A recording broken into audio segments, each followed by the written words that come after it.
আমি প্রবাসী ব্যাংক থেকে লোন নিয়ে বিল্ডিং করতে চাই, এটা করা যাবে কিনা? বিষয়টা আমার জানা খুব দরকার। আপনি কি প্রবাসী ব্যাংক থেকে নিবেন, না দেশি ব্যাংক থেকে নিবেন, না অন্য কোন নামের ব্যাংক থেকে নিবেন, সেটা বিষয় না। বিষয় হলো সুদভিত্তিক লোন নিলে সেটা হারাম। কোন ব্যাংক থেকে নিচ্ছেন সেটা ম্যাটার না। ব্যাংক থেকে যদি সুদভিত্তিক লোন নেন সেটা কি হারাম। আপনি বাড়ি করার জন্য সুদভিত্তিক লোন নিয়ে সেটা হারাম হবে।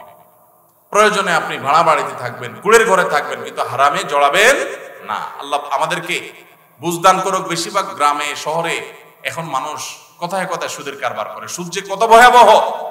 আল্লাহ তাআলা সুদের কারবারকারীকে যুদ্ধের ঘোষণা দিয়েছে, যুদ্ধের ঘোষণা। ফাআযানু বিহারবিন মিনাল্লাহি ওয়া রাসূলিহি, ভয়ঙ্কর ব্যাপার। কিন্তু গোটা পৃথিবীর অর্থনীতি দাঁড়িয়ে আছে সুদের উপরে। অনেক দীর্ঘ আলোচনা দরকার, আমার হাতে সময় নাই।